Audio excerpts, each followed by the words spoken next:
নমস্কার বন্ধুরা, ভালো থাকার গপ্পের আসরে আপনাদের সকলকে স্বাগত। আমার গল্প পাঠ আপনাদের কেমন লাগছে প্লিজ কমেন্ট করে জানাবেন।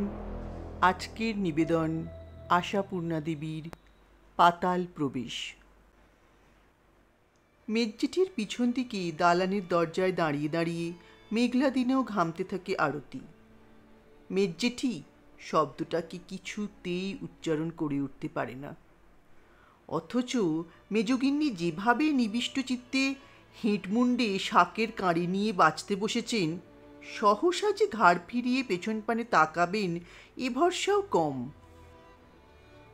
কি বিরক্তিকর কাজেই মা পাঠান আরতিকে, কিছুতেই নিজে আসবেন না, যা শত্রু পরে পরে। আরতির যে এই একই কারণে বারবার এখানে এসে দাঁড়াতে, মেজজেঠি বলে ডাকতে মাথা কাটা যায় সে খেয়াল নেই। ভারী নিষ্ঠুর মা আরতির। মায়ের নিষ্ঠুরতায় ক্ষুব্ধ আরতির রাগটা আরও বেড়ে গিয়ে পড়ে বাপের উপর। কি দরকার তার মাঝে মাঝে বাড়িতে এসে উদয় হবার? 12 মাস যেখানে থাকেন জন্মের শোধ থাকুন গে না সেখানে। না এলে 7 জন্মেও বাপের জন্য মন কেমন করবে না আরতির? বাপ তো না, খাবার কুটুম। আরতিদের যে কীভাবে দিন চলে, কোনো কালেও তার খোঁজ নেবেন না, থেকে থেকে আসবেন খালি রাজভোগ খেতে। আর মাও তেমনি, জাতি গোষ্ঠী পাড়াপড়শির কাছে ভিক্ষে করে জোগাবেন সেই রাজভোগটি। আরতির হাতে সম্পূর্ণ ব্যবস্থা থাকলে দেখা যেত বিনা নোটিশে যখন তখন দুম করে নিরভিভাবক দুটো স্ত্রীলোকের সংসারে এসে পড়ে রাত্রে গরম লুচি আর ভাতের পাতে স্বরের ঘি খাবার বায়না করার ফলটা কি? কিন্তু তা তো হবে না। আরতির মা যে আদর্শ হিন্দু ললনা, পতিব্রতা সতী। মায়ের ওপর, বাপের ওপর, মেজজেঠির ওপর, বোধ করি সমস্ত জগৎ সংসারের ওপরেই তিক্ত বিরক্তি ধরে যায় 16টি বসন্তে গড়া এই নবযৌবনা মেয়েটির। কিন্তু তাই বা বলি কি করি? বসন্ত আবার কোথায়? বসন্ত অত সস্তা নয়। যে মেয়ে সকাল থেকে দুপুরবেলায় ভাত খাওয়ার আগে পর্যন্ত শুধু খাবার জল ছাড়া আর কোনো জলখাবার জোটে না, ভাতের উপকরণ বলতে পড়শির বাগানের কচু কুমড়োই যার একমাত্র ভরসা, আবার পরম পদার্থের মতো সযত্নে বাঁচিয়ে রাখা সেই কচু কুমড়োর একাংশ দিয়েই যাকে রাতের আহার সমাধা করতে হয় 2খানা আটা রুটির সাহায্যে, তার কাছে আবার বসন্ত উঁকি দেবে কোন লজ্জায়? দুটো মাত্র শাড়ি জামা দুবেলা ব্যবহার করেও 2 বছর চালিয়ে দেবার রহস্যময় কৌশল যাকে আয়ত্ত করতে হয়, তার বয়সটা কি 16র মাধুর্য নিয়ে দেখা দিতে পায় কোনোদিন? 46 বছর বয়সটা কেন জীবনের সমস্ত তিক্ত অভিজ্ঞতা নিয়ে জেঁকে এসে বসলো 16র ঘাড়ের ওপর? ঠোঁটের কোনায় চোখের তারায় থাকে সেই অভিজ্ঞতার সাক্ষ্য। 16 বছর বয়স যদি সত্যিই এসে থাকে আরতির, সেটা তার মায়ের ভাবনা বাড়াতে নয়, বিরক্তি বাড়াতে। মেয়ের বিয়ে দিতে হবে এমন অসম্ভব কথা মনের কোণেও ঠাঁই পায় না আরতির মার। তিনি শুধু এই ভেবে বিরক্ত হন যে যে মেয়ে কিছুদিন আগে অপ্রতিবাদে মায়ের হুকুম তামিল করেছে, সে যদি এখন আদেশের বিরুদ্ধে রুখে দাঁড়াতে চায়, পারবো না বলে চুপ করে বসে থাকে, তাহলে ভবিষ্যতে কি হবে তার? এই আজই তো পড়শির বাড়ির ধার চাইতে যেতে নিতান্তই অনিচ্ছুক মেয়েকে হুকুমের বদলে মিনতি করতে হলো।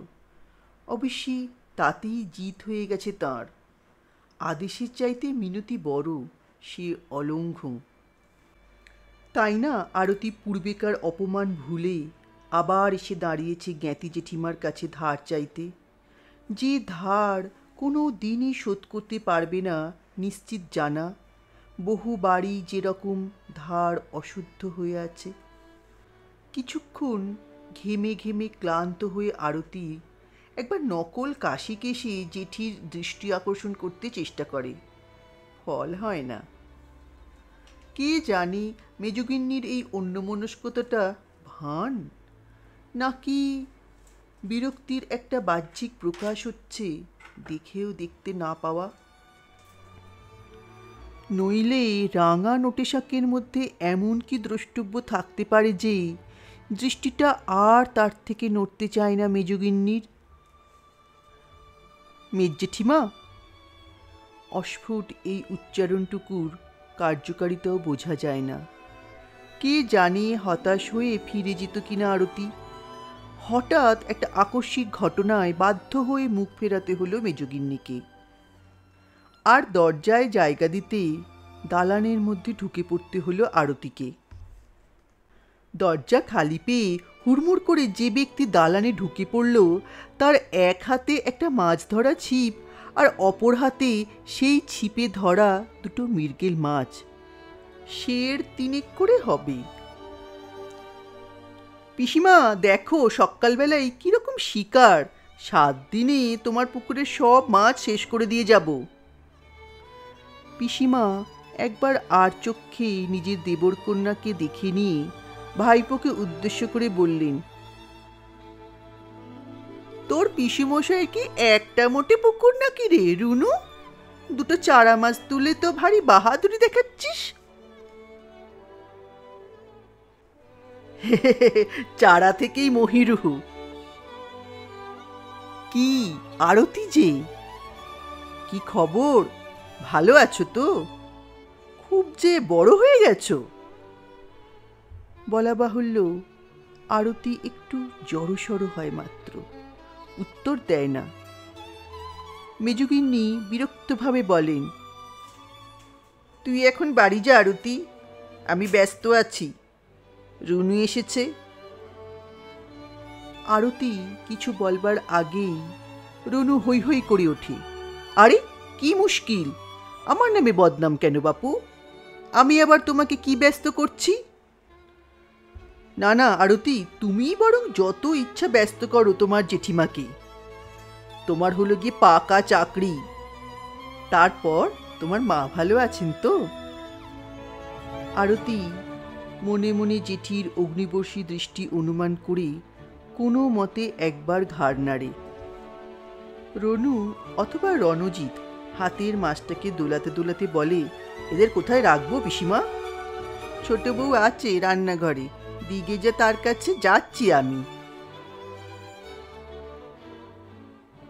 রনু চলে যেতেই মেজগিন্নি চোখের অগ্নিজ্বালা কণ্ঠে আমদানি করে আরতিকে প্রায় মরমে মেরে বলেন, কি তোর বাপ এসেছে বুঝি?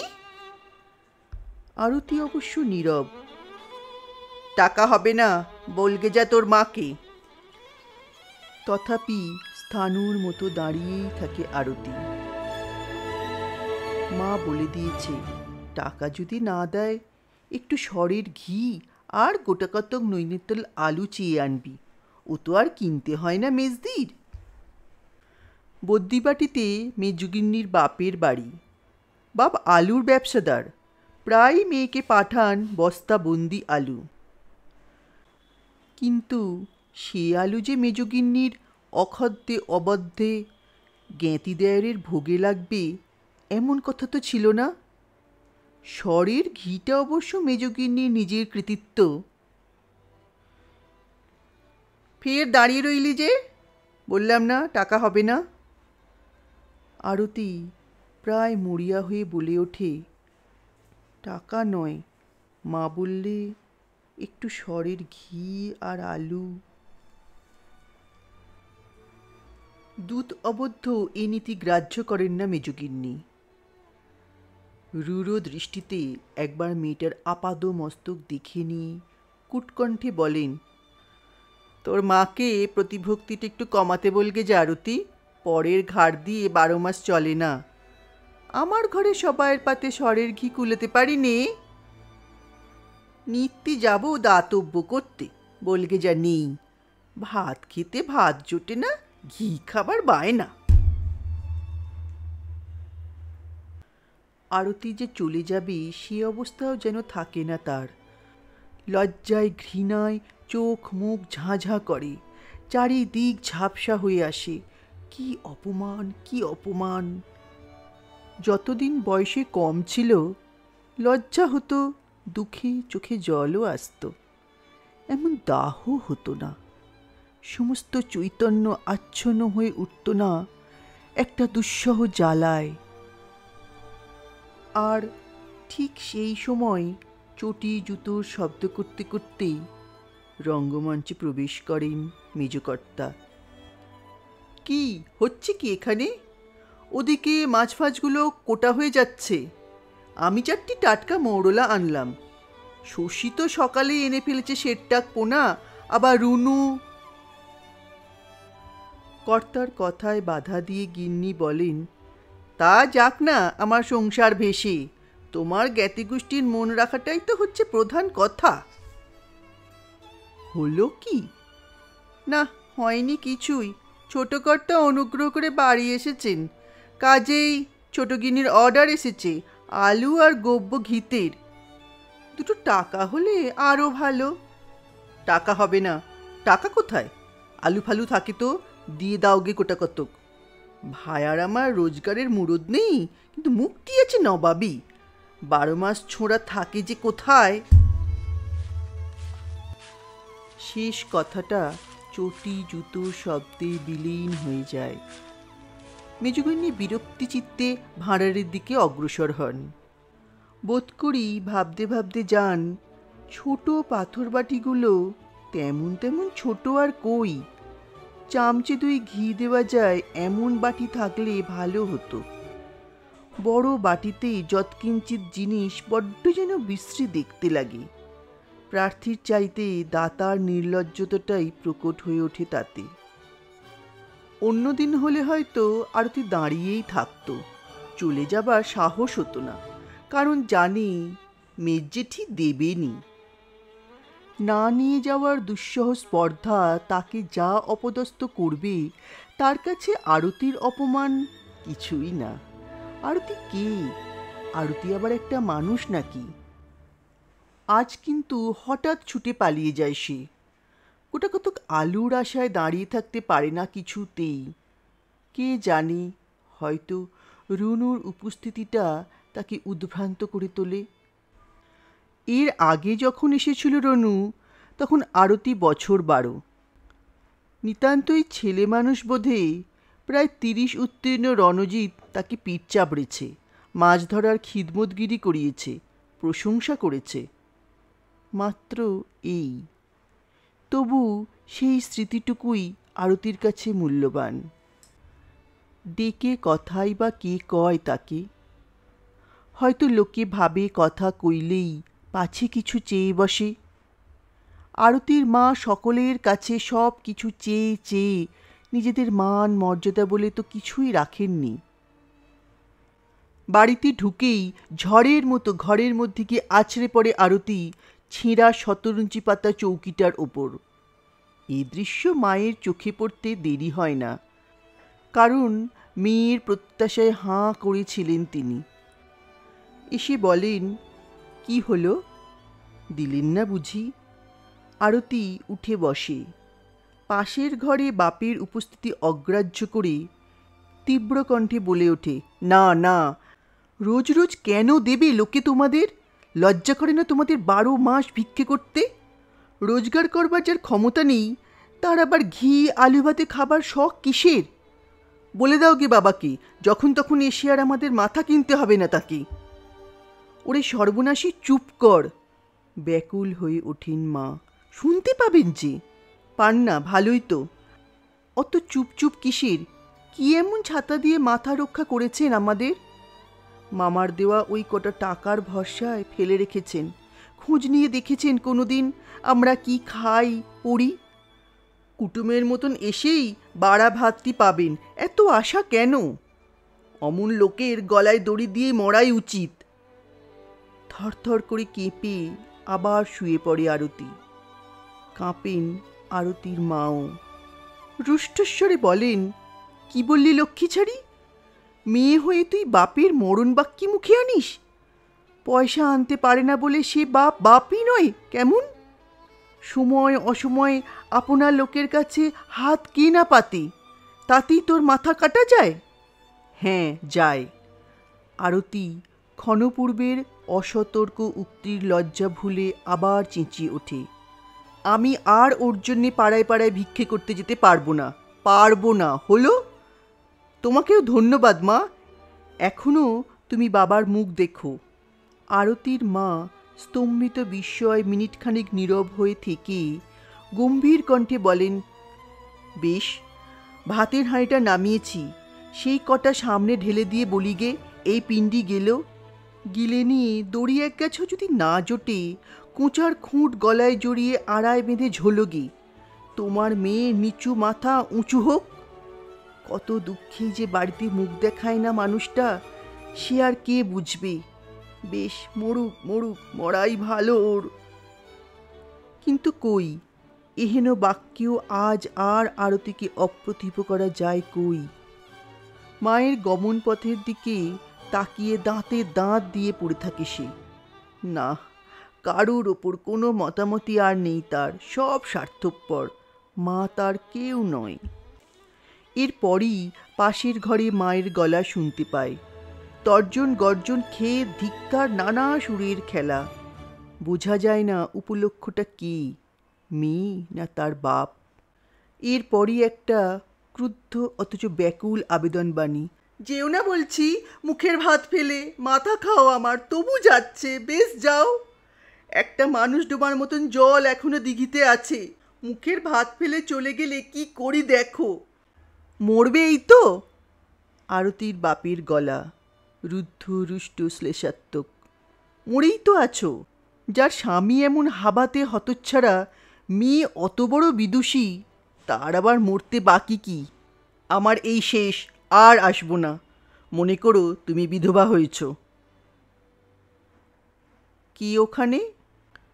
আজ্ঞে আমি, ছোটকাকাবাবু। মাথায় আধ ঘোমটাটা টেনে এগিয়ে আসে মেজগিন্নির ঝি শশী। একটা চুপড়িতে গোটাকতক বড় বড় আলু, ছোট একটা পাথর বাটিতে একটু ঘি, আর পাতায় মোড়া খানচারে কোটা মাছের টুকরো দাওয়ায় নামিয়ে দিয়ে মধুবর্ষী কণ্ঠে বললে, মা পাঠিয়ে দিলেন, দিদিমণি তখন গেছিলেন, মায়ের হাত জোড়া ছিল, একটুক্ষণ দেরি হয়েছিল, তা দিদিমণি তো দেরি সইলেনি, চলে এলেন ঠট্টর করে। মা বলে দিলেন, যদি সময় হয় দিদিমণিকে একবার একটা বাটি হাতে করে যেতে, মাছের তেল কাঁটা দিয়ে ছেঁচড়া রান্না হচ্ছে, দেবেন। রাঁধা জিনিস তো আর আমাকে দিয়ে পাঠানো চলবে নি। ছোট কর্তার বোধ করি নিজের কলকাতার বস্তির জীবন স্মরণে আসে। কার হাতে যে খেতে হয়! সে তুলনায় শোষিত ভাটপাড়ার ভট্টাচার্য। উদ্গত হাস্য গোপন করে বলেন, আচ্ছা আচ্ছা, আমি যাচ্ছি না হয়। মেয়েটার আবার রোদ থেকে এসে মাথা ঘুরছে নাকি, শুয়ে পড়েছে। ইয়ে, কই গো, একটা বাটি দাও না। মাছের তেলকাঁটা চচ্চড়ির অপ্রত্যাশিত আনন্দেই পূর্ব অঙ্কের শেষ দৃশ্যের কথা বোধ করি আর মনে থাকে না তার। কাজেই তার সঙ্গে বর্তমান দৃশ্যে সামঞ্জস্য রাখার প্রয়োজন অনুভব করেন না। ছোট গিন্নিও ততক্ষণে মেজদির বদান্যতার পরিচয়ে দ্রবীভূত। বোঝেন তার নিজেরই যাওয়ার দরকার, কিছুটা তোয়াজ করে আসা প্রয়োজন। বোঝাই যাচ্ছে একটু এদিক ওদিক কথায় মেয়ে তেজ দেখিয়ে চলে এসেছেন। আরে বাপু, ওদের কাছে আমাদের তেজ করলে চলে? তাছাড়া মেজদি মানুষটা তো মন্দ নয়, কথাগুলোই যা একটু চড়া। তা ভগবান যাদের মেরেছেন তাদের নরম হতে হবে বই কি। মেজদির বদলে তার ঝিয়ের কাছেই মাখনের মতো নরম হয়ে পড়েন ছোটগিন্নি। তুমি যাও শশী, আমি যাচ্ছি বাটি নিয়ে। শশী মুচকি হেসে চলে যায়। জানে তো এদের ধাত, মেধো ভাত খাবি না, আচাবো কোথায়? কর্তাগিন্নি পরস্পরের মুখের দিকে তাকিয়ে পিক করে হেসে ফেলেন। এক পক্ষের ভাব, কই যাও এবার জম্মের মতো। অপর পক্ষের ভাব, যাওয়ার হলো কই। উভয়েরই মুখের প্রসন্নতায় যেন নৈনিতাল আলুর নিটোল মসৃণতা, মাছের তেল চচ্চড়ির স্নেহ স্নিগ্ধতা, আলো ফুটে ওঠাটুকু বোধ হয় মেজগিন্নির করুণার জ্যোতিপ্রকাশ। ওদিকে অপর তৃতীয় পক্ষটি ঘৃণায় লজ্জায় ধরণীকে দ্বিধা হতে বলার বদলে নিজের কপালটাই চৌকির গায়ে ঠুকে ঠুকে দ্বিধা করে ফেলতে চায়। কি কুৎসিত লোলুপতা, লোভের কি নির্লজ্জ প্রকাশ! ঘৃণায় রি রি করতে থাকে সমস্ত শরীর। এই আরতির মা বাপ, এত নির্লজ্জতা বোধহয় এর আগে কোনো দিন ধরা পড়েনি। কি করবে আরতি? নিজেকে কি নিশ্চিহ্ন করে ফেলবে? না, গলায় দড়ি যদি দিতেই হয় সে আরতিরই দেওয়া উচিত। হ্যাঁ, মরবে, সেই মরবে। ভিক্ষের ঝুলি কাঁধে নিয়ে বেড়া কোড়া, লোকের কৃপাকণায় তুষ্ট হয়ে তাদের পদলেহন করুক। বাপের চাইতে মায়ের ওপরই ঘৃণা বেশি আসে। আজকে যেন সত্যই আশা করেছিল আরতি একটা কিছু হেস্তনেস্ত হবে, জন্মের শোধ বিচ্ছেদ হয়ে যাওয়ার মতো একটা ঘটনা ঘটবেই। এই তার পরিণাম। ভাবতে ভাবতে, কাঁদতে কাঁদতে, ঘৃণা করতে করতে কখন যেন ঘুমিয়ে পড়েছিল আরতি। ঘুম ভেঙে দেখলে রোদে ছেয়ে গেছে উঠান। বাড়িটা কেমন যেন থমথমে। প্রথমটা কিছুই মনে পড়ছিল না, তারপর পড়ল। জেগেই মনে হলো স্নানের দরকার।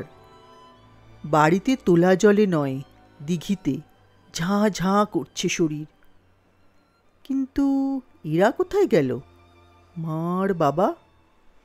ছেঁড়া গামছাখানা হাতে নিয়ে উঠোনে নামতেই সন্ধান পাওয়া গেল এদের। রান্নাঘরে বেড়ার দেওয়ালের ভাঙা ফোকর দিয়ে দেখা যাচ্ছে দুজনকে। বাবা খেতে বসেছেন, সামনে মা। দাঁড়িয়ে পড়ে দাঁড়িয়েই থাকে আরতি। হঠাৎ যেন চমকে গিয়েছে। এত রোগা ওর বাবা! ময়লা একটা ফতুয়া পরে বেড়ান বটে সারা দিন, কিন্তু খালি গা কি আরতি আর দেখেনি কোনো সময়? প্রত্যেকটি পাঁজরের হাড় যেন চামড়ার আবরণ ভেদ করে বেরিয়ে আসতে চাইছে। কাঁধের হাড়খানা পর্যন্ত খোঁচা হয়ে উঠেছে। আর শীর্ণ মুখে কি ক্ষুধার্ত লোলুপতা! নিজের পাতের চাইতে স্ত্রীর হাতের কাশিখানার ওপরই সব দৃষ্টিটুকু আটকে আছে যেন, যদিও তাতে সামান্য মাত্র তরকারিই পড়ে আছে। মনে হচ্ছে নেহাত চক্ষুলজ্জায় চাইতে পারছেন না, অথচ সমস্ত ইচ্ছেটা উগ্র হয়ে আছে ওই অবশিষ্টাংশটুকুর ওপর। আর মা, মায়ের মুখে, হ্যাঁ, সেই শীর্ণ শ্রীহীন মুখে এ কি অপরিসীম তৃপ্তির ছবি আঁকা! এ ছবি আরতির কত অপরিচিত। তাকিয়ে থাকতে থাকতে অদ্ভুত একটা সহানুভূতিতে আরতির মুখের কঠিন পেশিগুলো কেমন যেন শিথিল হয়ে আসে। কেন যে আরতির মা লজ্জা ঘেন্না সব কিছু বিসর্জন দিয়ে ভিক্ষুক বৃত্তিকে স্বীকার করে নিয়েছেন, সে প্রশ্নের উত্তর লেখা আছে তার মুখের ওই পরিতৃপ্তির ছবিতে। মায়ের ঠোঁটের কোণে এখনো এমন হাসি ফুটে উঠতে পারে, কৌতুক আর প্রশ্রয়ের, স্নেহের আর দরদের। হাসি জড়ানো সুরে বললেন, অত আর চক্ষু লজ্জার দরকার কি বাপু? নাও না এইটুকু, দেমাকি মেয়ে তো তোমার খাবে না এসব। হাতের কাশির সবটুকু দিয়ে দেন স্বামীর পাতে। আর তুমি? লোভে চকচকে দুই চোখ তুলে প্রশ্ন করেন ছোট কর্তা। আমি? আমার খাওয়া হয়ে গেছে। সে কি, কখন? মুখ টিপে হাসেন ছোট গিন্নি। এই তো এখন, তোমার সঙ্গে সঙ্গে। তুমি খেলেই আমার খাওয়া। ও হো হো, তাই বলো। কিন্তু না না, অতটা চচ্চড়ি ফার্স্ট ক্লাস হয়েছিল। তোমাদের একটু। আহা, আমরা তো 12 মাস ঘরের রান্না খাচ্ছি, তোমারই অখাদ্য হোটেলের রান্না খেয়ে প্রাণ যায়। নিশ্চিন্ত প্রেমালাপ। কেউ সাক্ষী রয়েছে এ ধারণা নেই। হঠাৎ ভারী হাসি পেয়ে যায় আরতির। বাড়ির রান্না? সত্যি কি ভালো ভালো রান্নাই খায় তারা। আলু আর রইল নাকি? মাছ? আকণ্ঠ খেয়েও আশ মেটেনি। রাত্রের ব্যবস্থার সন্ধান নেওয়া চলছে। আলু আছে দুটো বড় বড়, মাছ আর কই, ভাজা হলো দুখানা, আর এই দুখানা ঝাল। 4-এর 3 যে ভোজনকারীর উদরেই স্থান পেয়েছে সেটা সহজেই বোঝা যায়। বেশ, আলুগুলো ওই সঙ্গে খানকতক রুইয়ের দাগা পড়ত, আর তোমার হাতে রান্না, আহা! কতকাল যে কালিয়া খাইনি। মাছের জোগাড় হয় না দুখানা? কোথায়, সবাই কিপ্টে হয়ে গেছে আজকাল। উত্তরটা ম্লান। যা বলেছ, একটা নেমন্তন্নও হয় না। সেবার সেই মেজগিন্নির নাতির ভাতে যা ভালো মন্দ খাওয়া হলো, সেই শেষ না গো। বছর হলো? বছর কয়েক।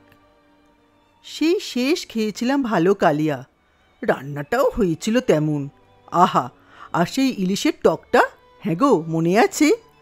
গলার স্বরে মনে হয় ঘটনাটা বুঝি গত রাত্রে, এখনও আস্বাদ লেগে রয়েছে জিভে। হঠাৎ যেন চমকে ওঠে আরতি। এদের ওপর রাগ করবে? হায় ভগবান! তাহলে করুণা বস্তুটাকে রাখবে কোথায়? পিঁড়ির উপর উঠে দাঁড়িয়েছেন ছোটকর্তা। ঝট করে সরে গিয়ে হনহন করে দিঘির দিকে এগিয়ে চলে আরতি। বেলা 1:30-2টোর কম নয়, পথে লোকের চিহ্ন নেই। কি আশ্চর্য! এই রোদে রণজিৎ একা বসে আছে ছিপ নিয়ে একাগ্র সাধনায়। আপনি আবার এখন শিকারে বসেছেন? চমকে ওঠে রণজিৎ। ও, তুমি এ সময় স্নানে নাকি? হ্যাঁ, অসময়ে ঘুমিয়ে পড়েছিলাম। ঘুমিয়ে? চমৎকার! চমৎকারই তো, অসময়ে চমৎকার একটি ঘুম দিতে যা মজা। 46-এর খোলস ফেলে 16 বছর বয়সটা আত্মপ্রকাশ করে বসল নাকি? থাক, ও মজা মেয়েদেরই মানায়। আর আপনাদের মানায় শুধু আহার নিদ্রা ত্যাগ করে শিকারের সাধনা, কেমন? নির্জন দিঘির পাড়, মধ্যাহ্নের বিশ্রামে বাতাস পর্যন্ত স্তব্ধ হয়ে আছে যেন।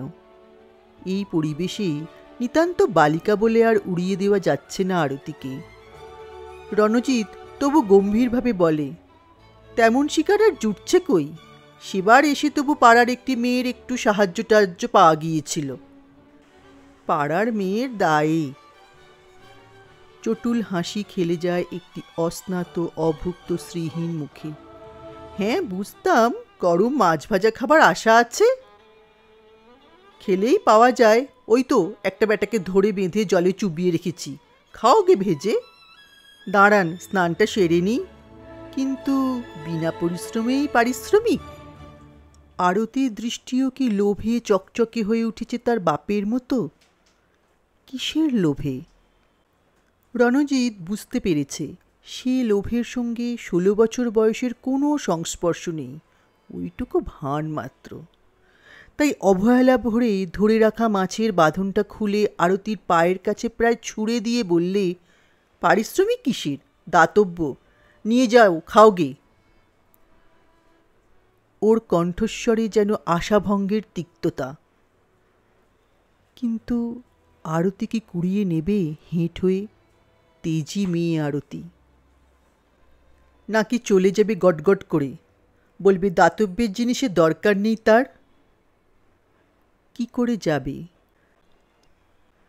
ছেঁচা বেড়ার ফোকর থেকে যে স্পষ্ট দেখা যাচ্ছে পাতলা চামড়া ঢাকা একখানি পাঁজর, ক্ষুধার্ত লোলুপ দুটি চোখ, দেখা যাচ্ছে অসীম পরিতৃপ্তির ছাপ আঁকা একখানি শীর্ণ মুখ।